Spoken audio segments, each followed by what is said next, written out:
Bonjour à tous. Alors, je vais vous présenter une carte que j'ai fait avec le die Coco Rosa, que j'ai eu suite à mon partenariat.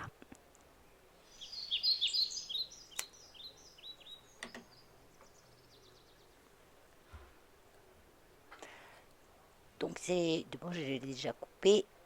Il va très bien ce die, hein. Tous les die Coco Rosa, en principe, on n'a pas de souci, hein. Donc, je l'ai coupé en deux fois. Je l'ai coupé une fois au papier blanc et une fois avec du papier doré. Je voulais mettre un peu de brillance dans ma carte. Donc, c'est un die qui va bien sur une base de carte traditionnelle. Qui fait pour celle-ci 10,5 sur 14,5. Donc c'est simplement une feuille à 4 pliée en deux, hein. Enfin, la moitié de la feuille à 4 pliée en deux. Pour avoir les repères sur les bases de cartes traditionnelles, c'est ça, hein. Prenez une feuille à 4, vous la coupez en deux, la partie du haut, vous la pliez en deux, et voilà, vous avez votre base de cartes.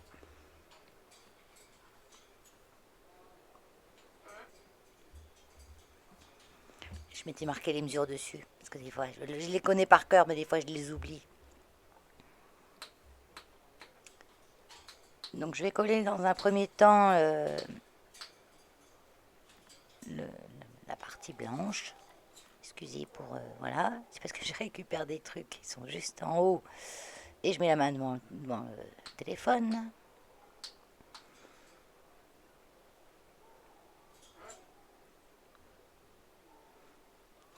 Là, j'ai mis en accéléré, hein. Je fais des petits points, en fait, quand je mets de la colle comme ça sur des choses assez fines. Bon, après, aussi, j'ai la technique que je vous ai déjà que je vous ai déjà montré plusieurs fois. Avec un morceau de plastique, vous l'enduisez de colle bâton, vous mettez votre die dessus, vous collez la partie propre du plastique dessus, la colle s'imbibe sous le die et vous collez. Après la colle bâton, bon, le collage, là c'est quand même une partie de la carte qui ne sera pas maintenue par autre chose, donc je préfère quand même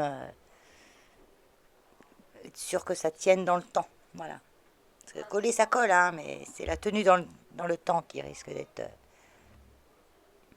Donc là, je vais coller par-dessus le die blanc, le die argenté, dans doré, doré.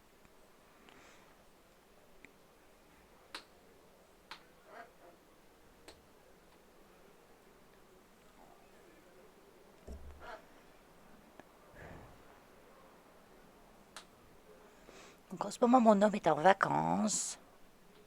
Donc je scrape tard le soir. Et en journée, j'ai pas le temps. J'ai fait plein d'autres choses. Vous verrez dans mes vidéos. Puis encore, hein, je montre pas en vidéo tout ce que je fais parce que j'en fais tellement. Donc voilà. On voit bien l'effet brillant.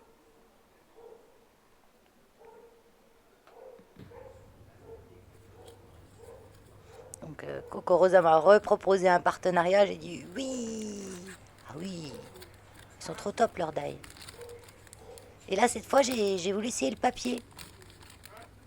Parce qu'ils font du papier aussi. Ils n'en ont pas des masses, mais donc j'ai pris celui-là. Juste avant cette vidéo, je vous ai posté l'unboxing, hein. Donc vous verrez en détail tout ce que j'ai pris.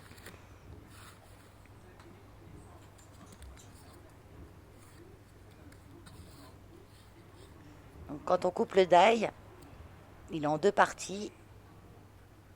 Après, moi j'ai séparé toutes les parties, mais je pense que j'aurais même pu les laisser sans les séparer. J'aurais eu toutes mes parties découpées quand même. Enfin, si je me fais bien comprendre. Mais moi j'ai tout coupé les morceaux. Enfin, j'ai séparé le die.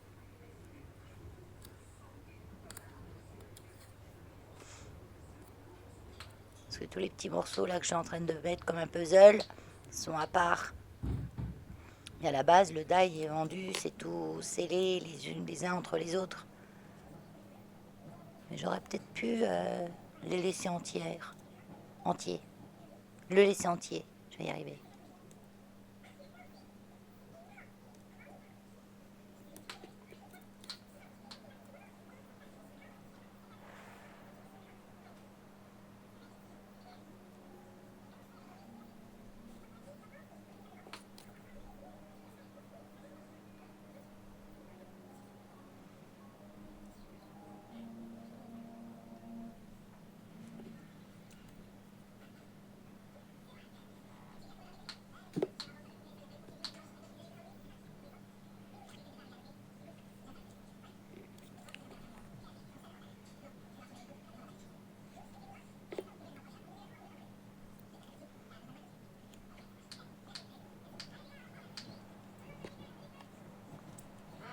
Voilà, j'ai tout collé. C'est vite fait, hein. Mais déjà là, vous avez une carte. Un sentiment, un petit truc, et voilà. Je trouve que ça fait. Ça peut, puis moi, j'ai pris du papier, moi, vous pouvez faire avec du papier uni. Il y a plein de manières, hein. Donc, moi, je vais prendre un tampon. Ça, c'est un tampon Artemio d'une grue. La grue qui porte bonheur. Je sais plus, c'est japonais, je crois, ou chinois, ou autre chose. Je sais plus. Enfin, la grue est un porte-bonheur. Peut-être coréen.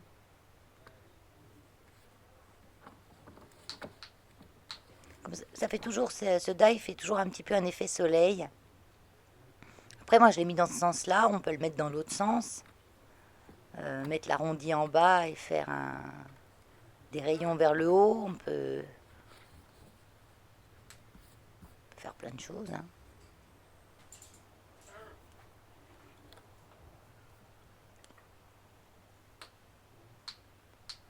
Donc là, je vais couper ce qui m'est nécessaire comme papier.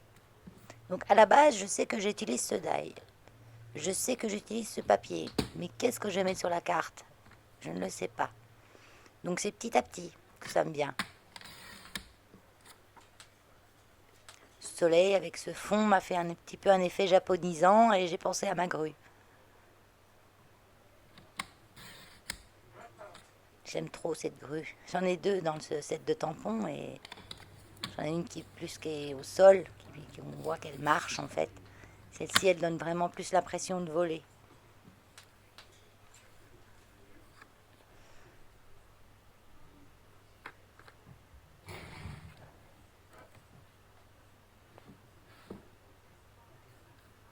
Donc, je vais quand même prendre ma planche à tampons.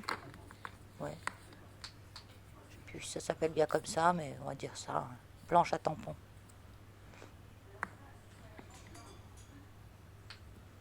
Bon, pendant que je fais ça, hein, tamponnage, vous connaissez.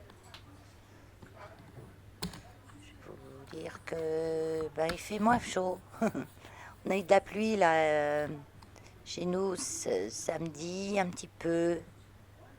Non, dimanche. Dimanche un petit peu. Et puis hier, lundi 15, un peu plus. Mais bon, c'était pas, ça n'a pas suffi pour arroser grand-chose. Ça rafraîchit légèrement. Si mes plantes, elles ont été contentes quand même. J'ai vu qu'elle relevait le museau, hein. Euh, et aujourd'hui, on était un petit peu mieux, on va dire moins chaud. Au refuge, on a quand même ressenti qu'on était mieux. Les chiens étaient plus excités. Mais ça leur fait du bien d'avoir un peu moins de chaleur parce que ça les épuise aussi, hein. Même s'ils ont beaucoup d'ombre dans leur parc, même s'ils ont les piscines, c'est toujours.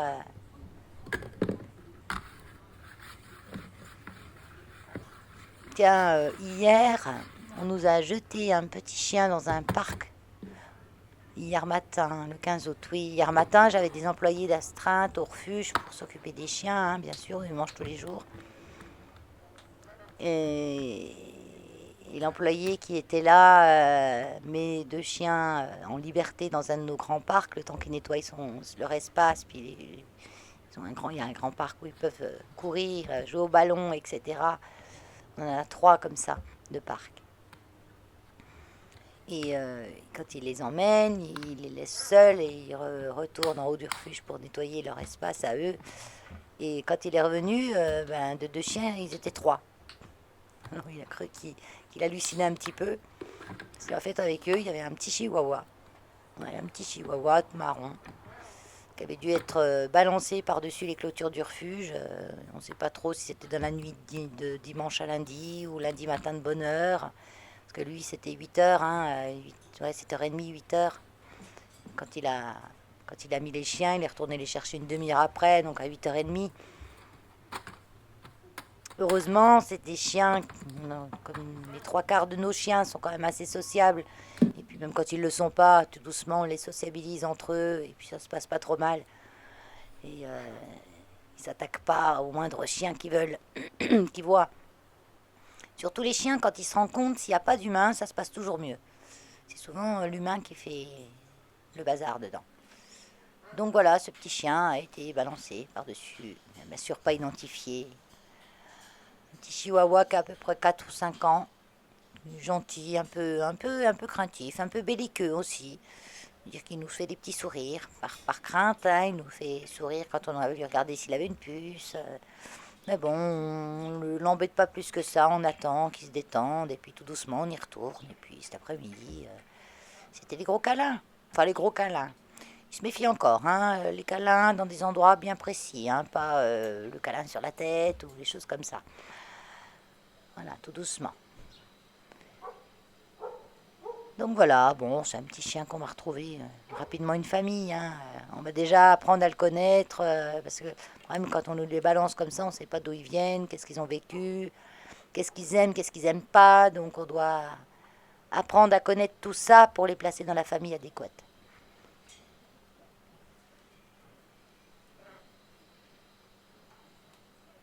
Donc là, du coup, au départ, je savais pas trop comment j'allais la faire, ma grue. Et puis j'ai décidé de la faire avec les crayons de couleur. Donc moi j'ai des Derwent, c'est des super crayons de couleur. Vous pouvez les en servir en aquarelle, ils sont... Et je lui fais pas vraiment de couleur en fait, je la fais dans les tons de gris, je laisse du blanc, du gris plus foncé. Je la laisse dans ses couleurs naturelles, on va dire. Parce que la grue, elle n'a pas tellement de couleurs, hein.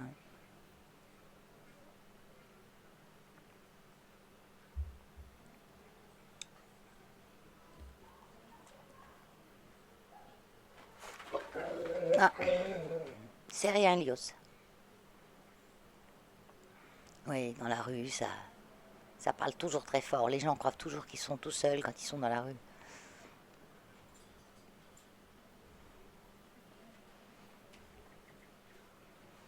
Donc avec le Derwent, ce qui est bien, c'est qu'on peut faire des nuances en appuyant plus ou moins.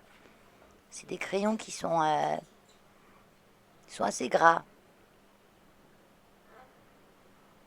On peut les estomper.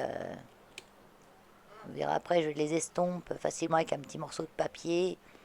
Il y a à peine à estomper parce que font pas beaucoup de traces. Et on colorie en faisant des petits cercles, pas en faisant des hachures. Enfin, moi, c'est ce qu'on m'a appris à l'école. On colorie en faisant des petits cercles. Enfin, j'ai beaucoup colorié dans mon enfance. J'ai rempli des carnets et des carnets de livres à coloriage. J'adorais ça. Et puis après, avec le temps, on m'achetait des cahiers tout blancs, je faisais des dessins, plein de dessins en noir et blanc, et je m'amusais à les colorier après chaque jour. Je préférais faire mes propres dessins, me les colorier, que d'acheter des livres à coloriage à une époque, hein. J'ai un crayon estompeur, mais je sais plus où il est. Ah si, je sais où il est. Il est dans mon tiroir à fourre-tout. C'est pratique aussi, ça.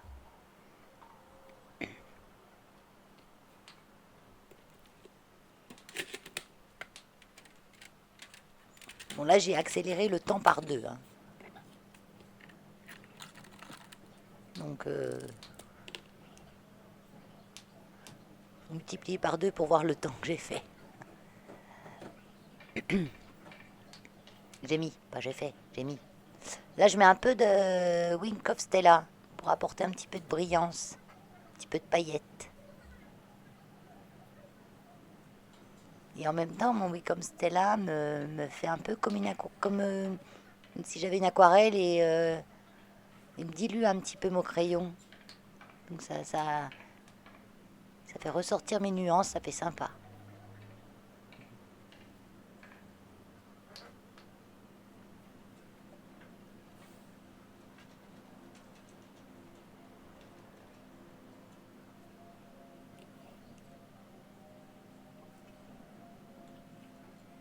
J'aurais peut-être dû grossir un peu plus le plan.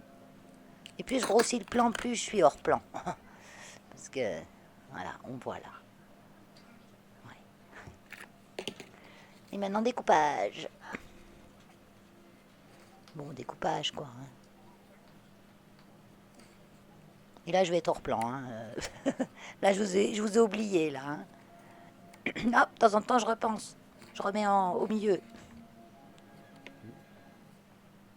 C'est pas plan, c'est champ, Valérie, hors champ.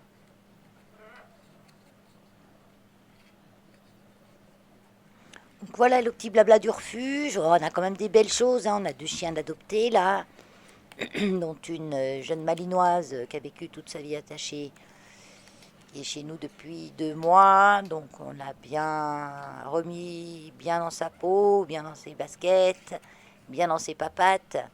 Et maintenant elle est prête pour l'adoption. Donc on lui a trouvé une bonne famille. Donc c'est un monsieur, parce qu'il sera tout le temps avec elle. Ça qui est bien, parce que le malinois n'est pas un chien qui aime être tout seul. Quand il est tout seul, le malinois, ben, il fait ce qu'il sait faire, c'est monte la garde et japper après tout ce qu'il entend. Parce qu'il s'ennuie. Voilà. Et il a besoin d'un guide tout le temps, de lui dire c'est rien. Voilà. Donc, quand ils sont tout seuls, souvent, ben, ils jappent pour rien. Et ils ont besoin de savoir à quoi ils servent. C'est ça en fait. Et là, ce monsieur vit tout seul. Il a ses 2 filles qui l'en gardent alternées. Et il tient un bureau de tabac et il voulait une compagne. Une compagnie. Donc voilà. Donc bien sûr, avec ce genre de chien, on impose 5 heures de formation. Dans notre refuge, c'est comme ça, hein. Donc ça veut dire que la personne devra venir 5 heures. C'est environ 5 fois 1 heure, hein, mais ça peut être différent selon les cas. Donc on a déjà emmené la chienne chez elle pour qu'elle rencontre le chat, parce qu'elle n'avait jamais vu de chat, cette chienne-là. Et comme elle est assez gentille, assez cool pour une malinoise, on s'est dit normalement pas de problème.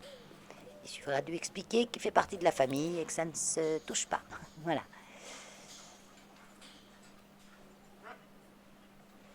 Et elle est jeune en plus, elle a à peine 1 an, hein, donc ça devrait se faire facile. La Minette, elle a 10 ans. Elle a déjà vécu avec un chien, donc elle sait ce que c'est, elle sait comment. Voilà, et puis. Donc le premier jour, la première rencontre, ça s'est bien passé dans l'ensemble. Juste à un moment, l'éducateur que j'ai envoyé discutait avec le monsieur. Donc plus personne portait attention à la chienne. Donc là, elle était un petit peu plus en train d'embêter la Minette. Voilà, dès qu'on fait plus attention à moi, le chien, voilà, il fait des sottises. Mais bon, ça va s'arranger. Puis un autre loulou qui, lui, c'est des gens qui ont une maison de campagne pas loin de chez nous. Ce sont des Parisiens, ils habitent Paris. Donc c'est un loulou qui est super, c'est un croisé eurasier. C'est un nounours, c'est un loulou super sympa, qui a pareil 1 an à peu près. Bon, lui, il a été trouvé dans la rue, on a su qui c'était les maîtres, on a été les voir. On leur a dit, votre chien est au refuge, donc il faudra venir le chercher. Enfin, au refuge, non, en fourrière, parce que quand ils sont dans la rue, ils vont en fourrière. C'est une autre partie du refuge. Le refuge, c'est après le délai fourrière. Et en fourrière, pour récupérer son chien, on doit payer une taxe. Donc c'est 20 euros. Voilà, 20 euros. Je viendrai, il nous a dit. Ben, j'ai dit oui, mais faut pas tarder, parce que c'est 20 euros aujourd'hui, c'est 40 demain. Je sais pas, moi, t'aimes ton chien, t'y vas, quoi. Ben, il est jamais venu. Donc moi, ces gens-là, je leur cours pas d'après, hein. Surtout pas, hein. Par contre, à la fin du délai de fourrière, je vais au commissariat déposer une plainte et ils seront reçus gentiment au tribunal où ils auront une amende qui est assez forte maintenant, hein. Donc voilà pour 20 balles. S'en fout du chien. J'aime autant, hein, remarque, hein. Ils n'ont pas 20 balles pour donner aux chiens, pour récupérer leur chien.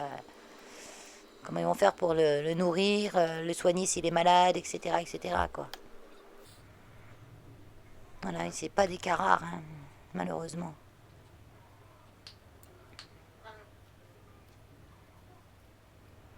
Voilà ma grue, je l'ai mis en 3D.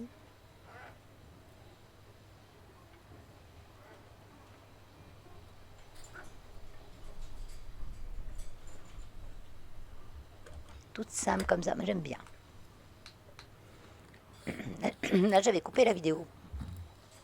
Et puis je me suis dit, mais Valérie, t'as pas fini ta carte. T'as oublié quelque chose. Moi, je commence de faire mon ménage. Je crois que je vous ai oublié. Des fois, j'oublie que je filme. pour ça, des fois, je suis plus dans le champ. Je pars du bureau même. Voilà. Et là, je me dis, mais non, j'ai pas fini. Je dois mettre quand même un petit sentiment, des petites perles, enfin voilà. Je trouve que c'est pas fini. Simplement comme ça, elle est sympa, hein, moi je trouve. Mais moi, j'aime bien en rajouter, toujours.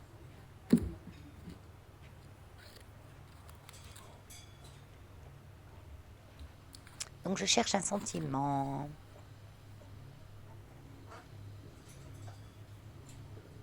Faudrait que je m'en rachète une planche de sentiments. Parce que j'en ai plein de sympas, hein, mais j'ai l'impression que moi j'utilise toujours les mêmes. Enfin, c'est pour moi, hein, parce que les gens à qui vous envoyez, vous savez pas que vous l'avez des. Ils savent pas qu'on l'a déjà mis sur 50 cartes et puis envoyé à 50 personnes différentes. Mais c'est pas évident de trouver des sentiments sympas. Là j'ai la planche bonheur de chez Cat en Scrap. Ils sont super les sentiments. Les phrases, elles sont jolies. Moi, je veux pas trop de trucs qui fassent trop amour, je t'aime pour la vie, choses comme ça. Moi, j'ai pas besoin de faire une carte à mon homme, il le sait.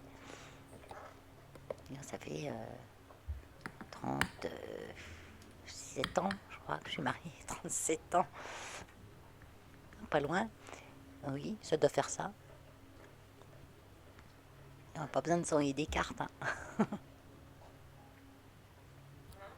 Ah, puis moi, je suis pas fleur rose, je suis pas fleur bleue, quoi.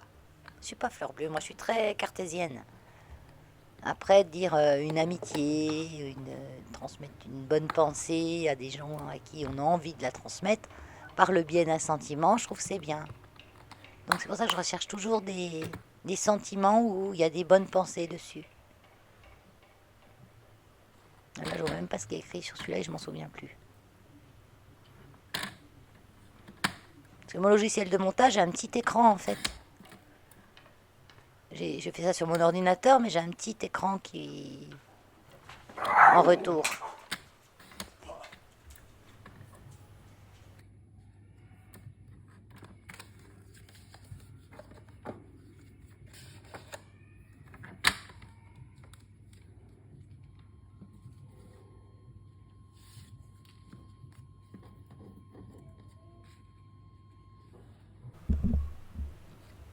J'aime bien mettre mes sentiments en matage sur un papier identique à celui utilisé en fond.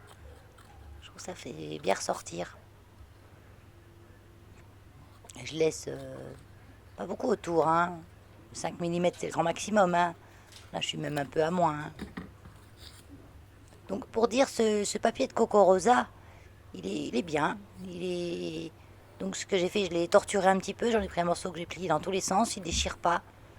Il n'est pas très épais, il est donné à 160 grammes, mais je pense que ça fait moins quand même. C'est vrai qu'il y a certains papiers qu'on achète, quand ils disent 200 grammes, on sent bien les 200 grammes. Et parfois, c'est plus fin qu'on a l'impression. Comme quand j'ai acheté, moi j'achète pour faire mes fonds de carte, tout ça, un 100 pages, une rame de papier DCP qui fait 200 grammes. Ben, je trouve que le papier DCP, j'ai l'impression qu'il est plus fin de ce qui est donné. Mais c'est vrai que le DCP, c'est du papier qui est assez solide, qui va très bien avec les feutres alcool, qui va avec les crayons de papier couleur. Pour refaire sortir mon sentiment, je mets un petit peu d'encre. Je l'encre avec un pad de brillance. C'est Tutseco, Tuseido, je sais plus. Je vous le marque. En fait, c'est la même marque que les encres Memento. J'arrive plus à dire le nom. J'avais acheté ce quatuor. Donc il y a argent, bronze, or, et puis je sais plus. J'avais trouvé sur Amazon, je crois. C'est des bonnes encres, hein, elles tiennent bien. Bah, c'est comme Memento, hein, c'est une bonne encre. C'est des encres à l'eau.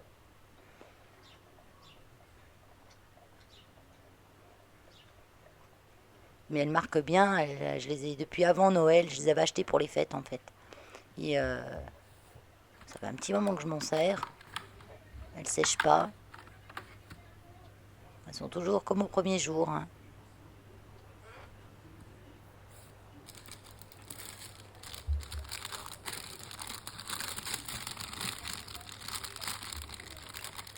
Donc là, je le mets pareil en 3D avec une mousse un peu plus épaisse que celle que j'ai mis pour la grue.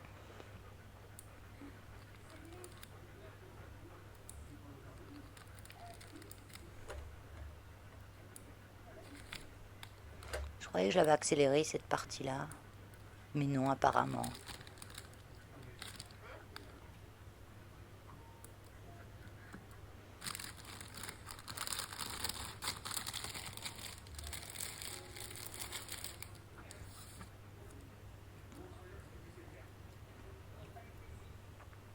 Je vais me remettre à faire des marque-pages pour les 20 000 marque-pages pour Marie Curie. Comme j'ai encore 2-3 dies que j'ai de chez Coco Rosa, et puis que dans le contrat de partenariat, il faut faire au moins 2 ou 3 vidéos, ce qui est normal, hein. Mais je pourrais bien faire au moins un marque-page avec un des dies que j'ai acheté. Je pourrais même faire 2 avec, parce que j'ai acheté un tampon musique aussi. Ah ouais, je vais faire ça. Je sais pas quand. Ce soir, si j'ai envie.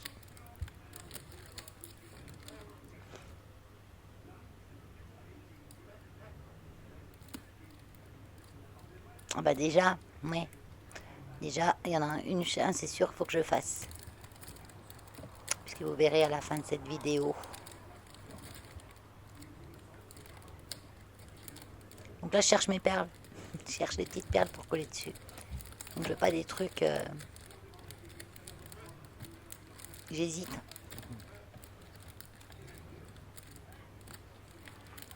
Au départ, je voulais mettre des perles or. Puis après, je me suis dit non. J'ai déjà l'or du... Donc je vais mettre celle-là. Ça, j'avais eu en cadeau Stampin' Up, je crois.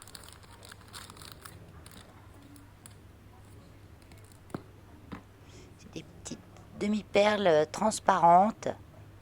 Et dedans, ça fait un petit peu de paillettes dorées. Je sais plus comment ça s'appelle. Elles sont très jolies. Et surtout, elles collent bien. Pas besoin de rajouter de colle. Il suffit de bien les appuyer et elles collent nickel. Voilà, ma petite carte est terminée. Donc à l'intérieur, le petit mot, et il va venir autre chose aussi.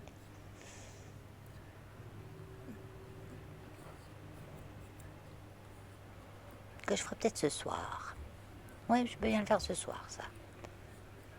Donc je vous le diffuserai. Parce qu'en fait, j'essaye Oui, mais moi, ma chaîne, c'est varié, hein. Donc je mets une fois une vidéo scrap, une vidéo plante, la fois d'après une vidéo homemade ou bricolage. Et là, je vous ferai peut-être une petite vidéo comme un petit vlog à la suite. Voilà ce que j'ai fait autre chose. Bye bye.